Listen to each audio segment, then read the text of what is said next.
Muito bem, quero compartilhar a palavra de Deus com você nessa noite. O meu encargo, quero realmente liberar essa palavra na sua vida.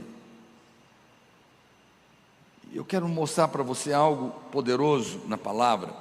Você sabe, um dia o homem pecou lá no Éden. Deus criou Adão e colocou ele num jardim maravilhoso, onde tudo já estava pronto.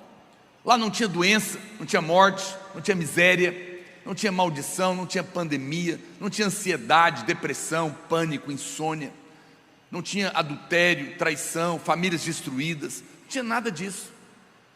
O homem estava vivendo... Já acabou? Acabei de começar, é porque eu coloquei segundos. Deixa eu colocar aqui, pronto.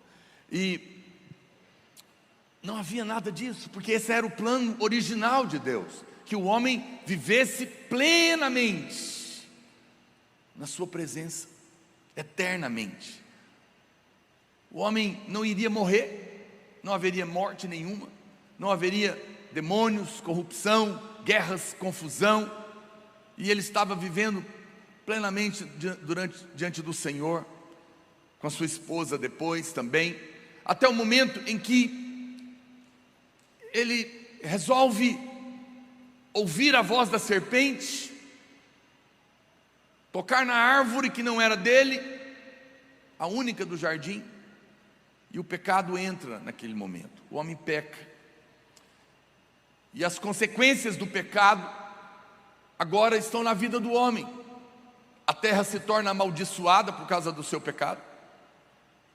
A mulher passa a dar à luz debaixo de dores de parto. Ele é expulso da presença de Deus, separado. Ele é tirado daquele lugar de bênção, de prosperidade absoluta. E agora ele vai viver do suor do seu rosto, uma vida de cardos e abrolhos. A morte entrou na vida dele, e todo o sofrimento que nós colhemos hoje está ligado com esse acontecimento. Naquela altura, antes que tudo isso acontecesse, mesmo assim, o Senhor tem misericórdia de Adão e Eva, porque a Bíblia diz que eles iriam morrer se eles comessem da árvore do conhecimento do bem e do mal, e embora depois iriam morrer lá na frente, não morreram naquela hora, porque a Bíblia fala que Deus matou um animal e fez vestes para eles. Naquele momento, você vê, aquele animal já apontava para Jesus, porque a Bíblia fala que ele foi morto desde a fundação do mundo. Você foi escolhido nele antes da fundação do mundo, mas Jesus foi morto desde a fundação do mundo. Então naquele cordeiro, é que você não pode ficar pensando em Jesus como simplesmente na sua ótica, no seu tempo. Ele é Deus, não é? Então aquele momento, Adão e Eva, não sei se você sabe, mas eles estão salvos. Porque você sabe o que significa a palavra Eva? Vida.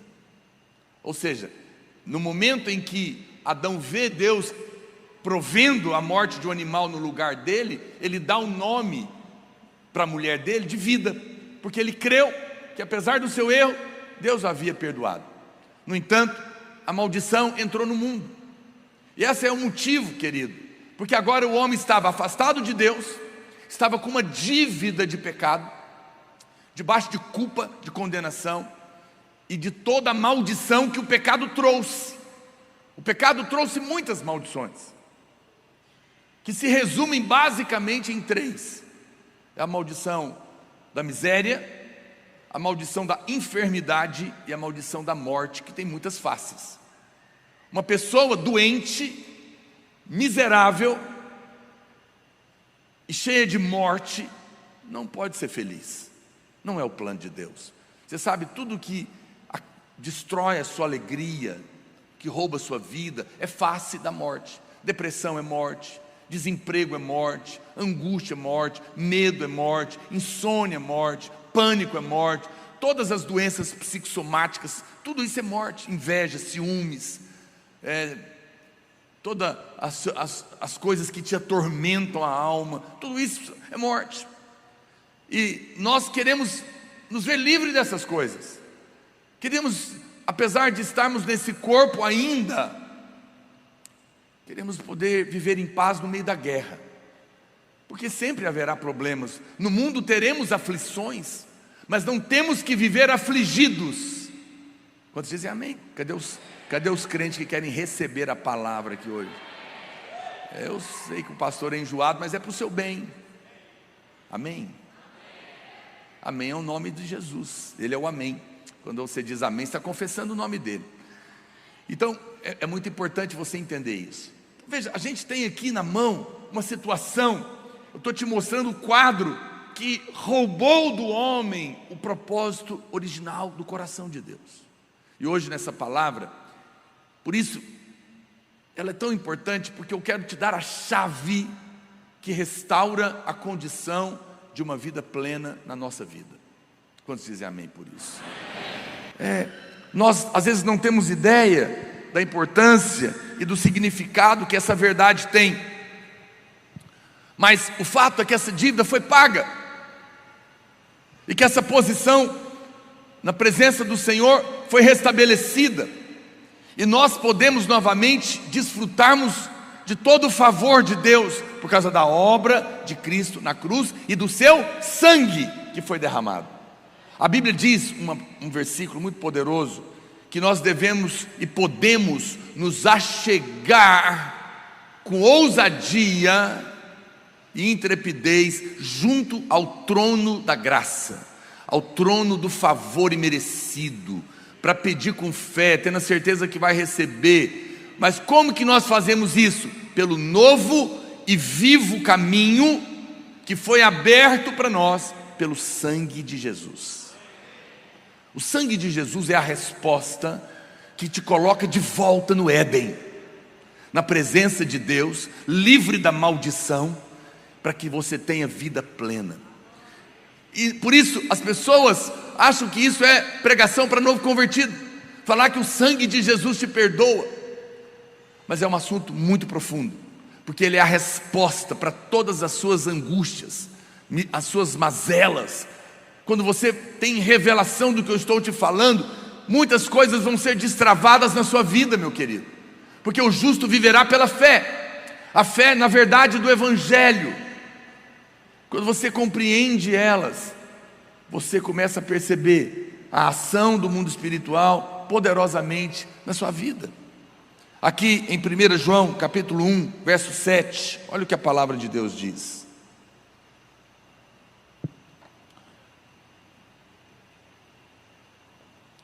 Se porém andarmos na luz, como Ele está na luz, mantemos comunhão uns com os outros. E o sangue de Jesus, seu Filho, nos purifica de todo pecado. Aleluia, alguém pode dizer glória a Deus por isso? Sangue de Jesus, seu Filho, nos purifica de todo pecado. Ou seja, o pecado entrou no mundo e junto com ele a morte e a maldição. Lembra disso? Mas agora a Bíblia está dizendo que pelo sangue de Jesus nós somos perdoados. Logo, uma vez que o sangue limpa e te purifica de todo o pecado, a morte e a maldição não tem mais poder na sua vida, e te coloca de volta na condição de experimentar uma vida plena.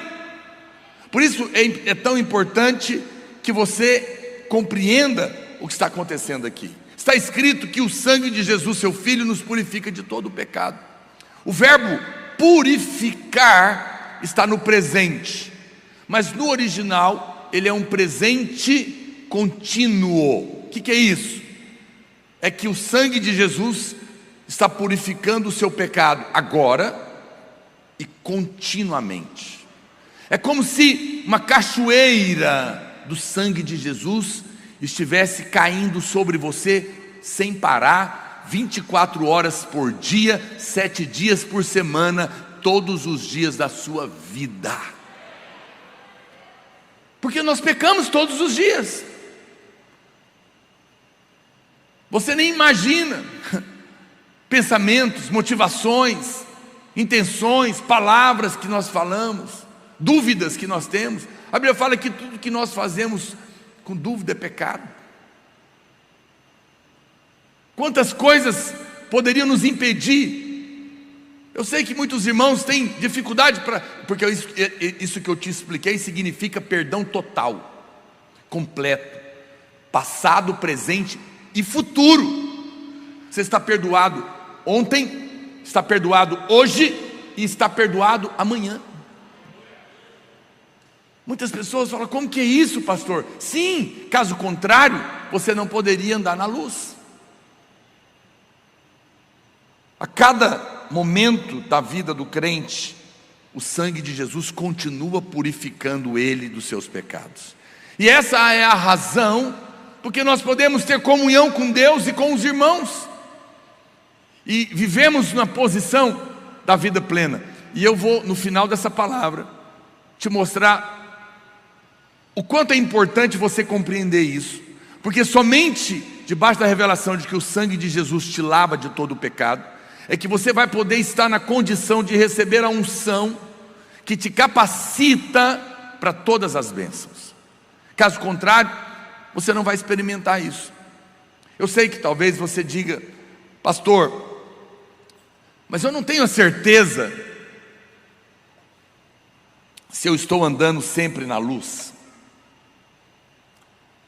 Porque aqui diz que se nós andarmos na luz, o sangue de Cristo nos purifica. Aí você pergunta: mas será que eu estou sempre na luz, pastor? Não me responda. O que será que passa na sua cabeça quando você escuta isso? Aqui tem uma condição: se andamos na luz, o seu sangue nos purifica.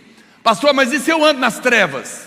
Se eu dou uma escapulida para as trevas, eu saio da luz e o sangue para de me lavar? Como que seria isso?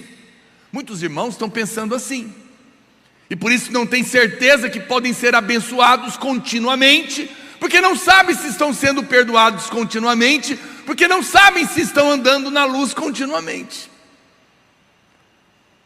E o diabo os mantém presos no engano. Muitos estão presos, porque assim como a verdade liberta, a mentira prende as pessoas. Eu orei com uma pessoa outro dia, que estava presa no engano por anos, ficando endemoniada toda semana, e tendo que estar na mão de um suposto pastor para ser liberta toda semana, e pagar muito caro em dinheiro para não piorar. Eu falei: pois hoje é o último dia da sua vida, porque você vai receber de graça, porque está pago, e você nunca mais vai precisar pagar. E ela ficou olhando para mim e falou: mas tem alguma coisa que eu posso fazer na igreja? Eu falei: você não entendeu. Você não vai fazer nada, porque você não vai pagar mais nada. Você vai só crer no sangue. Tive que pregar para ela antes, porque o Espírito Santo me mostrou claramente: estava presa num espírito de engano por anos. Mas conhecereis a verdade, e ela te libertará. Mas o diabo é sutil, ele nos engana com as suas sutilezas. Cada vez que você vem para a reunião na igreja, você tem que se tornar mais livre, e não o contrário. Amém, irmãos? Cada vez que você ouve, você fala: uau, meu Deus, a minha fé cresceu e eu estou me sentindo mais livre um pouco. João 8,36 diz: se pois o Filho vos libertar, verdadeiramente sereis livres. Você sabe, quando você ouve mentiras e acredita nelas, elas te prendem.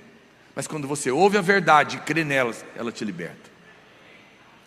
Eu quero demonstrar para você os fatos da palavra de Deus que mudam as pessoas, e não opinião humana, mas a palavra de Deus. Então, o que significa a expressão se andarmos na luz? Porque a condição aqui tem um se aqui, o se é condicional.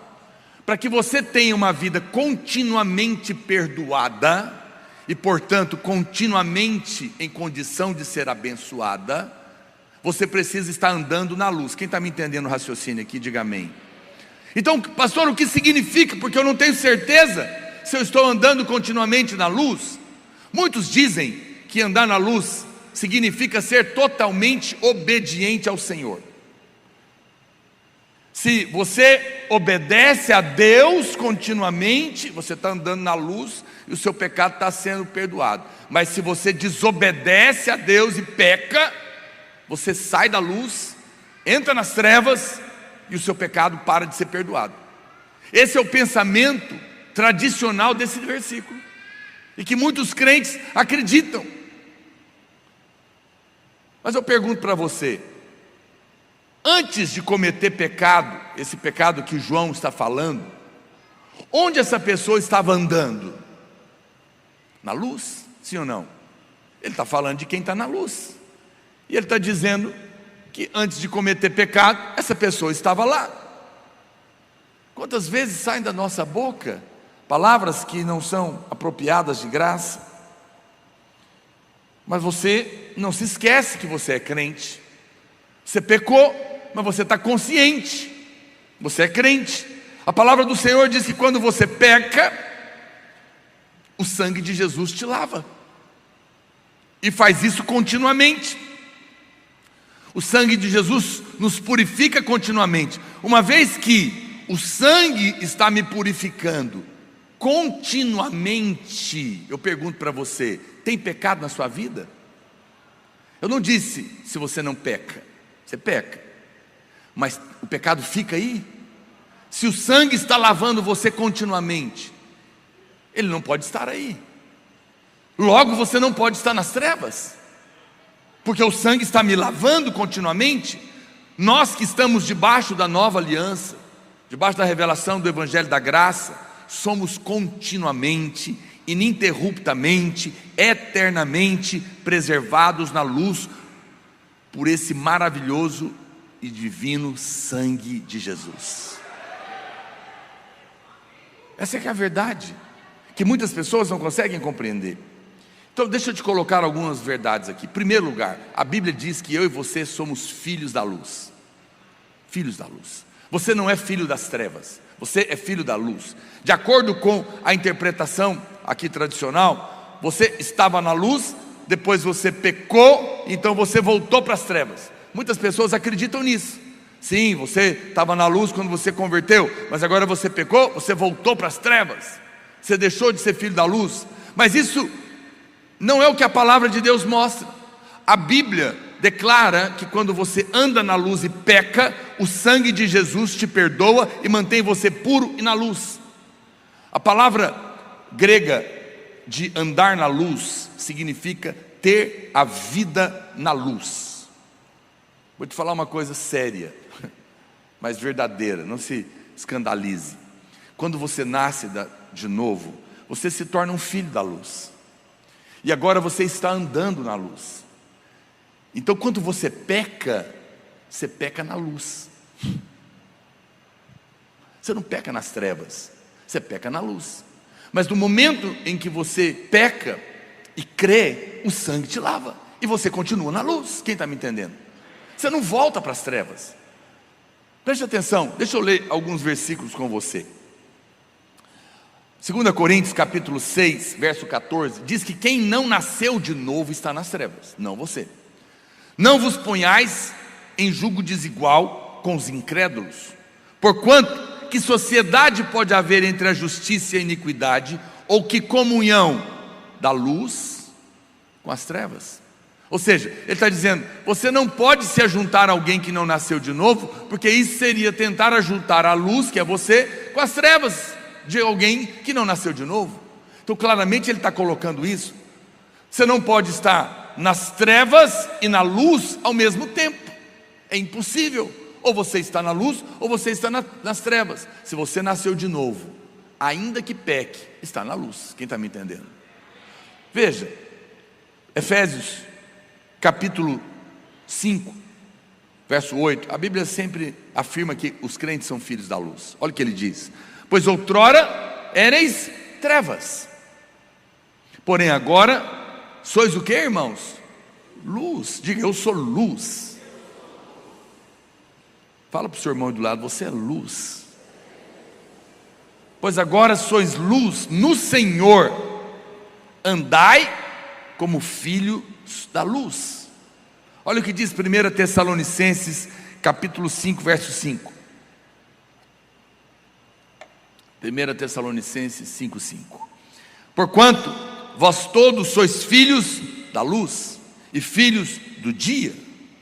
Nós não somos da noite nem das trevas. Diga aleluia. Nós nascemos de novo, somos filhos da luz. É por isso que os demônios não te suportam. Sabia disso? Os demônios não suportam os crentes. Por quê? Porque onde você chega, a luz chega, e as trevas têm que recuar. Se você chega num quarto escuro e acende o interruptor, a luz da lâmpada fica discutindo com a treva que estava lá. As trevas do quarto escuro ficam: apaga isso aí, eu estava aqui antes. Não tem essa conversa. Quando você acende o interruptor e a luz brilha, sem discussão, as trevas têm que sair. Assim é você. Quando você chega, a luz chega, as trevas têm que sair. Por isso os demônios não suportam crentes que têm a revelação de que são luz e que estão na luz. Essa é uma verdade poderosíssima. Olha o que diz a palavra de Deus em João capítulo 8, verso 12. João 8, 12, coloca para mim, por favor. De novo lhes falava Jesus dizendo: eu sou a luz. Uau, eu sou a luz do mundo. Quem me segue não andará nas trevas, pelo contrário, terá a luz da vida. Olha o que diz 1 João ainda 4,8. Aquele que não ama não conhece a Deus, pois Deus é amor. 1 João 1,5. 1 João 1,5 agora. Ora, a mensagem que da parte dele temos ouvido e vos anunciamos é esta: que Deus é luz e nele não há trevas nenhuma. Preste atenção, a Bíblia afirma duas coisas importantes que Deus é. Deus não tem luz, Ele é a luz. Deus não tem amor, Ele é amor. E a Bíblia diz que se alguém é filho dele, tem a mesma natureza dele. Não tem como, olha para cá, preste atenção nessa afirmação que eu vou fazer a seu respeito. Não tem como você nascer de novo, se tornar filho de Deus e ser trevas, porque Deus é luz. E se você é filho dele, você é uma luzinha poderosa.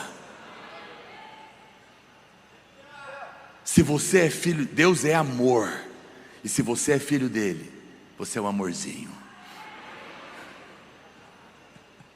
Fala para o irmão: amorzinho iluminado. É isso que você é. Olha, é verdade, não é uma palavra bonitinha não, é um fato a respeito da sua natureza. Filho da luz é luz, filho das trevas é trevas. Você nasceu de novo? Quantos nasceram de novo aqui? Então você é luz, você não tem como ser outra coisa.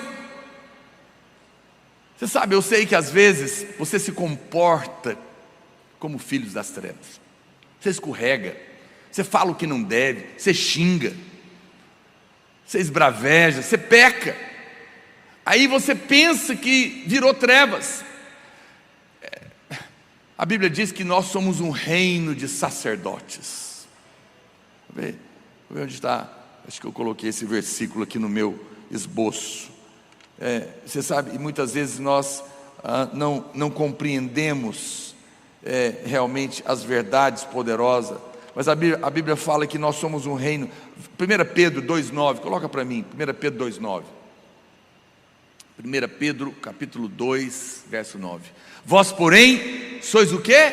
Raça eleita, sacerdócio real, nação santa, povo de propriedade exclusiva de Deus, a fim de proclamarmos as virtudes daquele que vos chamou das trevas para a maravilhosa luz. Luz. Você não é qualquer pessoa. A Bíblia está dizendo que você é rei, é sacerdote escolhido, nação santa, povo de propriedade divina. Para você entender o que é ser propriedade dele, eu posso usar a linguagem goiana para você. Quando um fazendeiro tem um gado aqui, o que ele faz com o gado? Marca ele no couro dele, para que quando alguém olhar para aquele gado e pensar em colocar a mão dele, fala: esse gado tem dono, não põe a mão aí. Nós não somos gado, mas nós pertencemos a ele. Fomos marcados pelo seu amor, e ninguém ousa colocar a mão em você, porque você é propriedade exclusiva de Deus. Propriedade exclusiva. Você é rei, sacerdote. Eu pergunto para você, pode ser que um dia alguém que é rei acorde mal-humorado, com a cabeça virada, e comece a ter comportamentos de plebeu. Um rei com comportamentos de plebeu. Você já viu aí nessas histórias da família do príncipe Charles, da rainha Elizabeth, os filhos, as confusões que eles aprontam? Às vezes parece que as confusões que eles aprontam não condiz com o fato deles serem príncipes, reis e rainhas, é ou não é? Mas eu pergunto para você, mudou alguma coisa? Deixaram de ser rei? Não. Você sabe, toda borboleta foi uma lagarta.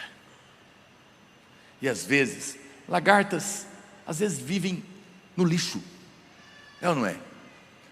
Mas em algum momento, e elas se tornam borboletas. E sabe o que acontece com uma borboleta? Nunca mais volta a ser uma lagarta. Sabia que nenhuma borboleta vira lagarta de volta? Só acontece o contrário. Eu amo, quando eu fico vendo até na natureza Deus está falando conosco. Você e eu éramos lagartas que vivíamos no lixo, mas um dia encontramos o Senhor, nascemos de novo e nos tornamos uma borboleta, uma nova natureza. Eu pergunto para você, ainda que eventualmente uma borboleta pouse no lixo, mas mesmo assim ela volta a ser lagarta? Não. Às vezes você, como crente, acaba indo para o lixo, mas não muda quem você é. E porque lá não é o seu lugar, você não vai ficar lá. Essa é a grande diferença entre nós e quem não nasceu de novo. O ímpio, ele peca e está em paz, feliz, porque é o lugar dele. Você, quando peca, porque lá não é o seu lugar, não condiz com a sua natureza. Então percebe, os seus erros não mudam a sua realidade. Você é luz, é filho da luz e está na luz mesmo quando peca. Por isso é que a Bíblia diz que se nós andarmos na luz, nós podemos ter comunhão com Deus e o seu sangue na nossa vida, porque a nossa experiência é definitiva. Então eu sei que a purificação não pode ser segundo o que eu penso, o que eu lembro. Quando João fala de andar na luz, ele está se referindo aos que foram salvos. E se você nasceu realmente de novo, tem limpo de qualquer pecado. O sangue de Jesus não apenas te perdoou, o sangue de Jesus não apenas te salvou, mas o sangue de Jesus também te mantém limpo 24 horas por dia. Está me entendendo? Às vezes você tinha um limite de revelação. Não, o sangue de toda a minha vida. Talvez você não tinha entendido a totalidade dessa revelação. Mas da onde vem o problema, pastor? De eu duvidar se estou realmente na luz? Vem dos ensinos errados que entraram na sua cabeça. As pessoas acham que elas receberam uma luz de Deus e que agora elas têm que obedecer, e quando não obedecem à luz que receberam, voltam para as trevas. Ensinam que é assim que funciona, caso contrário não podem ser abençoados, não têm fé para receber um milagre, resposta de oração. Por isso é que muitos irmãos, quando pecam, Eles não conseguem crer que Deus pode fazer um milagre na vida deles, porque eles falam: eu não estou na luz. O pecado dele ainda está separando ele de Deus, como se pudesse. Mas porque ele para de crer, ele perde a fé. Olha, se torna uma coisa tão horrorosa que em muitos lugares as pessoas acreditam que andar na luz, então, significa obedecer a Deus todo o tempo e se arrepender todo o tempo de todos os pecados. Porque se andar na luz é todas as vezes que você pecar, você tem que pedir perdão para ser perdoado e aí continuar na luz e poder ser abençoado. Se isso é verdade, o perdão contínuo dos seus pecados depende de você e não de Deus. Porque você tem um momento, cada pecado que você fizesse. Sabe o que aconteceria com você? Você não poderia viver, você ia ficar trancado no quarto pedindo perdão o dia inteiro. Porque a gente peca o tempo todo. É ou não é? E se depende de mim, se depende de eu lembrar todos os pecados detalhadamente, na motivação, nos pensamentos e nas ações, para ser perdoado, então a morte de Jesus foi em vão. Não feche essa conta. Eu não poderia continuar na luz, eu não poderia estar santificado. É muito ruim quando o ensino transforma o conhecimento em maldição e a ignorância em bênção. Você sabe que muitas pessoas, por causa disso, acreditam o quê? Não, eu não quero ir muito na igreja, não. Eu não quero receber muita luz, não, porque se eu receber muita luz, eu vou ter que andar segundo essa muita luz, e isso vai ficar pesado para mim. Então eu vou ficar um pouquinho nas trevas, que daí eu tenho que carregar só um pouquinho de luz, e a minha responsabilidade é pouquinha também. Meu Deus do céu, quanta miséria, coisa horrorosa. Como é que alguém pode acreditar num negócio desse? Mas acredite em mim, é assim. Mas eu te digo, isso é um espírito de engano. Quanto mais luz você tem, mais espírito de engano. Quanto mais luz você tem, mais liberto você está, mais abençoado você está, porque não depende de você. Você sabe, uma vez que você está em Cristo, você nunca mais pode voltar para Adão. Nunca nós estaríamos limpos se dependêssemos de nós. Jesus não morreu e não derramou o seu sangue para que a responsabilidade da nossa purificação dependesse de nós. Se a purificação dos seus pecados dependesse de nós, aí você ia ter irmãos que eram 30% limpos, porque só consegue lembrar de 30% dos pecados. Você ia ter uma turma dos 50% perdoado, que só consegue lembrar da metade. Talvez no máximo teria uma turma dos 70%, que fica assim o dia inteiro pedindo perdão, para ver se não esqueceu de nenhum. Vê se não ia ficar enlouquecido da cabeça. Até agora você me ouvindo, você fala: não sei não. Duvidou, pecou. Duvidou da palavra. Está escrito, não sou eu, não é opinião minha. Mas você percebe que você precisa entender que a purificação do seu pecado não depende de você. Eu sei que parece uma coisa tão louca. Eu sei que a preocupação de muitos que falam mal de nós, estão pregando essa verdade. Não fala isso, porque se é assim, então vamos para o pecado. Não, essa não é a sua natureza. Você não é lagarta, você é borboleta. Porco é que gosta de rolar na lama, ovelha não. Se o seu prazer é estar rolando na lama, você não nasceu de novo, querido. Você precisa ter uma experiência com Deus. Se você só serve a Deus por medo de ir para o inferno, porque o seu pai te obriga, você não entendeu nada ainda. Aí você está nas trevas. Mas se você nasceu de novo, já não é mais obrigação, é porque você quer. O seu coração é atraído, porque Deus mudou sua vida. E o pecado se tornou um acidente.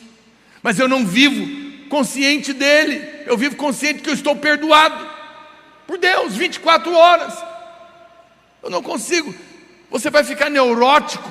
É por isso que em muitos lugares as pessoas vão para a igreja e saem de lá mais louco ainda, mais perturbado e oprimido, porque o pastor aumenta a lista dele. No dia da ceia, então, meu Deus do céu, acusação. Isso não é o evangelho. Você sabe que no Antigo Testamento, quando alguém pecava, olha para cá, quem avaliava o pecado para purificar não era o ofertante, o pecador, era o sacerdote. Ele chegava, o sacerdote avaliava, matava o animal e ele era perdoado.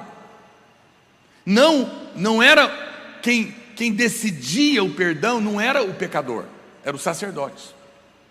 O Velho Testamento é só uma sombra do Novo. Quem é o sacerdote hoje? É Cristo. O seu perdão não está, olha para cá, baseado no quanto você lembra de cada um dos seus pecados. Por quê? Porque você nem é capaz de listar todos, na motivação, no pensamento, nas ações. Sendo assim, você nunca poderia ser 100% perdoado, porque você nem consegue listá-los. Então quem tem que avaliar o tanto de pecado que você tem para poder te purificar, é quem sabe tudo a seu respeito, que é Cristo. Então não é você que se avalia, é Ele que avalia, Ele é o sacrifício, Ele é o pagamento, e o sangue está continuamente te perdoando, porque não depende de você lembrar, depende dEle ver e perdoar. E Ele já te perdoou, e o seu sangue está sobre você todo o tempo. Aleluia, irmãos. Meu Deus, que notícia maravilhosa. É como se todas as vezes que eu contraísse uma dívida, ela já estivesse paga. Você percebe que isso sara a alma? Toda cobrança, toda culpa que você mesmo faz sobre você, que pessoas fazem contra você, se torna um fardo, que produz ansiedade, depressão, angústia, medo. Mas todas as vezes que não há dívida, eu estou em paz. Eu estou te contando hoje, mesmo que você contraia dívidas diante de Deus, elas estão pagas. Eu não estou mandando você contrair, porque o pecado não faz bem para ninguém. Todas as vezes que você peca, tem consequências. Claro, você machuca pessoas, às vezes você destrói a sua família, acaba com o seu ministério, contrai uma doença. Há problemas, demônios te acusam, te condenam, mas diante de Deus, você está perdoado. Então eu não estou mandando você ir para o pecado, eu só estou te dizendo que você vai pecar, mas quando você pecar, eu quero que você saiba que está pago. Porque se você sabe disso, quanto mais você anda com essa consciência, mais na luz você está e menos o pecado vai te atingir. Ao contrário do que as pessoas dizem, que nós estamos empurrando as pessoas para o pecado. Não, eu estou te empurrando para a luz, que é o seu lugar. E quanto mais você entender isso, mais perto de Deus você está e menos pecado vai ter na sua vida. Por quê? Porque a sua consciência vai alimentar a sua fé. Aleluia. Você sabe, 1 João 9, então, ele está dizendo que se confessarmos os nossos pecados, Ele é fiel e justo para nos perdoar os pecados e nos purificar de toda injustiça. Então, se o sangue de Jesus nos purifica continuamente, isso significa que nós estamos continuamente limpos. Se você não fizer isso o tempo todo, você não vai ter paz com Deus. O verso 1, o verso de 1 João 9, eu sei que as pessoas falam: pastor, então eu não tenho que ficar confessando todo o tempo, porque 1 João 9 está dizendo que se eu confessar o meu pecado, Ele é fiel e justo para me perdoar os pecados. Não, não é isso que esse versículo quer dizer. Por quê? Porque esse versículo João estava escrevendo para os agnósticos que estavam lá dentro da igreja. Eles eram judeus que haviam se convertidos. Você tem que ler o contexto de 1 João. Tudo que está escrito na Bíblia é para nossa edificação, mas nem tudo que está escrito para nós é para nós. Então quando Jesus chama os fariseus de raça de víboras, Ele não está chamando você de raça de víbora, porque a sua natureza agora é a natureza de Deus, amém? Mas Ele está te mostrando como são a questão dos hipócritas. Serve para te edificar, mas não é para você.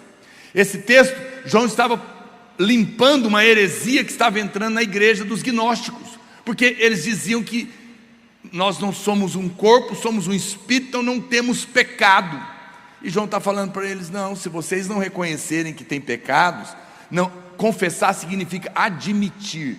Se vocês não admitirem que tem pecado, vocês não podem ser limpos pelo sangue, porque o sangue só pode limpar a quem reconhece que é pecador e que peca. Então ele estava corrigindo um erro. Agora, eu já admiti, você já admitiu, eu não tenho que ficar o tempo inteiro parando, avaliando a minha vida a cada 10 minutos e confessando. Não, eu estou perdoado continuamente, 24 horas, 7 dias por semana, pelo sangue de Jesus. Eu vivo com essa santa consciência. Eu não preciso parar toda hora para confessar. A graça de Deus é muito maior do que tudo isso. Eu quero concluir te mostrando o fundamento da vida abundante. Os irmãos do louvor podem subir. Há tantos crentes que são salvos, e eu quero falar ao seu coração nessa noite. Eu quero que você preste bastante atenção aqui agora. Quantos irmãos nascidos de novo, salvos, redimidos, ainda hoje estão vivendo debaixo de culpa, de condenação, e por isso estão debaixo de depressão, ansiedade, medo, tudo porque estão todo o tempo conscientes dos seus erros, conscientes dos seus pecados. Eu não orei o suficiente, eu não sou um bom pai suficiente, eu não sou uma boa mãe o suficiente, eu não sou um bom patrão o suficiente, eu não sou capaz de lidar corretamente com os meus negócios. Meu Deus do céu, eu não consigo controlar as minhas finanças. Eu procuro fazer as coisas certas, mas eu não consigo concluir. Eu não sou um bom filho, eu estou deixando os meus filhos para lá para cuidar do meu trabalho, eu não obedeço os meus pais. Outro dia alguém trouxe o filho para mim, para receber oração. Os pais e o menino. Queremos que você ore pelo nosso filho. Pois não, o que você gostaria que eu orasse? Ele falou, nós vamos deixar que ele mesmo fale. Mas eu não sabia que eles estavam querendo disciplinar ele, me usando. Fala para o pastor o que você quer que ele ore. Eu tenho sido um filho muito mau, pastor. Estou causando muita tristeza para os meus pais, eu não quero mais isso, ore por mim. Com a cabeça baixa, admitindo que não prestava. E eu quero fazer eles felizes. Eu falei, então, essa oração não vai dar certo, porque você não vai conseguir fazer ninguém feliz. Só Deus pode fazer alguém feliz. Agora, para o seu bem eu posso orar, para que você não seja escravo dos seus erros. E falei do amor de Deus para ele na frente dos pais dele, que queriam discipliná-lo, que não entenderam que não é a culpa nem a condenação que conduz ao arrependimento, mas é o amor de Deus. A culpa e a condenação apenas causam peso. O diabo é o nosso acusador, nos acusa de dia e de noite. Ele quer te fazer sentir sujo, todo tempo. Ele quer te fazer sentir incapaz, incompetente. Toda hora ele te condena com os erros. O tecladista sumiu. Ele vai aparecer, está vendo? Só eu chamar que ele vem. Se não chamar, ele não vem. Olha para cá, presta atenção aqui. O diabo quer roubar a sua fé, quer te fazer se sentir sujo cada vez que você erra, quer te condenar para que você não creia no milagre que você precisa. Ele quer te lembrar todo o tempo dos seus erros.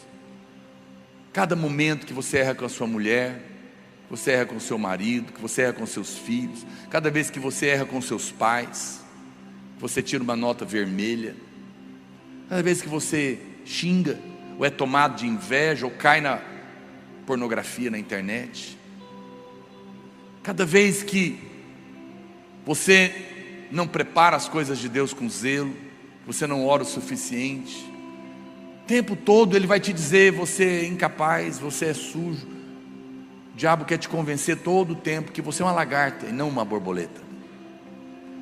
Porque às vezes, e muitas vezes, você erra.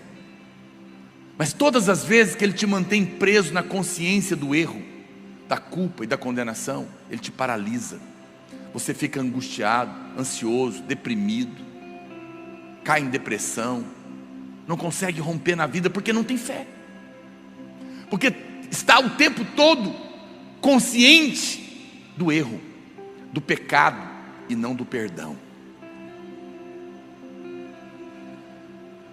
Mas essa noite eu quero te contar uma coisa.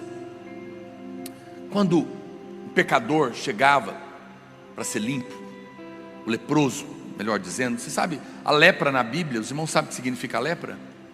Pecado. Quando o leproso vinha para ser purificado, o leproso, ele era alguém amaldiçoado, ele não podia se aproximar, ele tinha que ficar afastado. Mas quando ele ia ser purificado, como que funcionava? O sacerdote então chegava diante dele e ele pegava, matava o animal, porque Jesus não tinha vindo,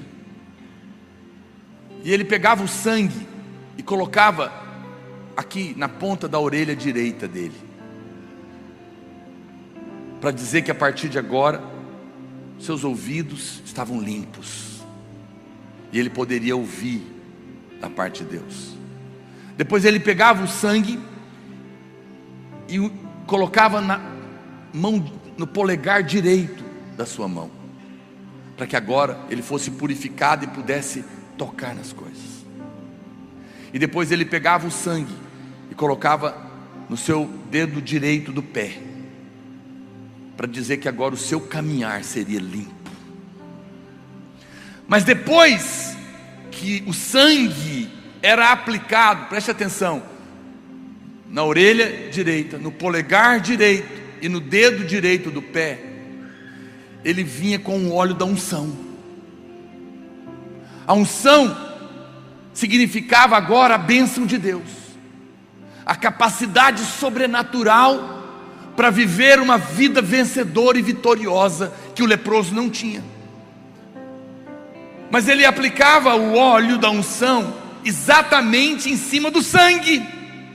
Então ele ungia os ouvidos dele agora, para dizer agora, além dos seus ouvidos não serem mais imundos, eles são capacitados para ouvir a Deus. Depois ele ungia a mão direita, o polegar direito em cima do sangue, para dizer, além da sua mão estar limpa, agora tudo que você tocar vai ser abençoado. E ele ungia os seus pés em cima do sangue, para dizer, aonde você agora colocar a planta dos seus pés, eu vou te dar. Porque aonde o sangue foi aplicado, a unção pode ser liberada. A unção só pode estar aonde o sangue esteve. A bênção, a capacidade de vida plena, em paz, alegria, saúde, cura, provisão, a vitória sobre o medo, o pânico, a ansiedade, a angústia, as doenças, só podem vir aonde não tem pecado. E aonde o sangue está, o pecado está pago. A Bíblia fala que de uma vez por todas, Jesus ofereceu o sacrifício. Ele não fica morrendo todo dia, de uma vez por todas. Há 2000 anos atrás, todos os seus pecados que você está cometendo hoje, eram pecados futuros, sim ou não? Não existiam ainda. Jesus, lá na cruz, perdoou os seus pecados de hoje.